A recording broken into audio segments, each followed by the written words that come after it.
Hello বন্ধুরা, আসসালামু আলাইকুম। তো দেখেন আমি তেল গরম চাপিয়ে দিয়েছি। তো আমি এটা আলু ভাজবো।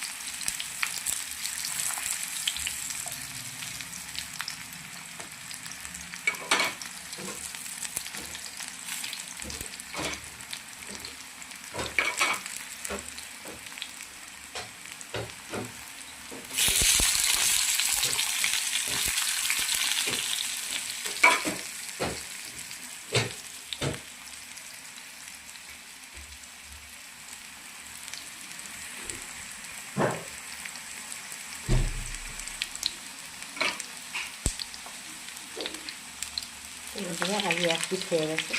তো আলুটাকে আমি মশলা দিয়ে সিদ্ধ করে রেখেছিলাম। আর মশলাটাকে আলু দিয়ে এইভাবে সিদ্ধ করে রাখলে, আলুটাকে মশলা দিয়ে সিদ্ধ করে রাখলে তাড়াতাড়ি হয়ে যায়। আর গরম গরম খায়, আমাদের সবাই গরম গরম খায়। এই আলু ভেজে রাখলে তো ঠান্ডা হয়ে যাবে, ঠান্ডা আলু তো কেউ খেতে পারবে না। আর যেহেতু এই আলু আবার পুরানো হয়ে আসছে, এবার তো নতুন আলু উঠে যাবে।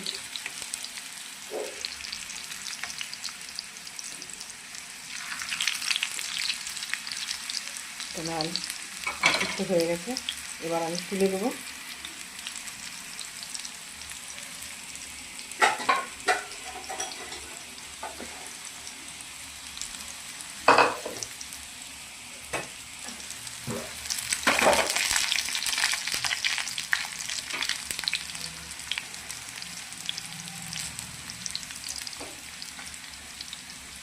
এই পিঠটাও হয়ে গেছে।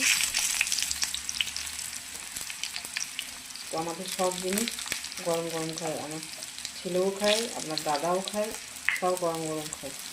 আবার ঠান্ডা কোনো জিনিস খাবে না। কি শীতকাল, কি বর্ষাকাল, কি গরমকাল, সব ঋতুতেই ওদের গরম চাই।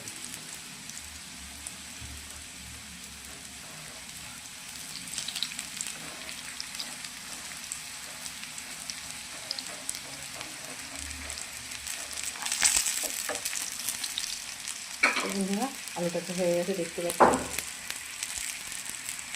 এইভাবে গরম গরম আলু ভাজা ভাতের সঙ্গে খেতে এত মজা। আর এমনিতে আমি টক ডাল করেছি, মানে আম ডাল, আর এই আলু ভাজা দারুণ মজা লাগে খেতে।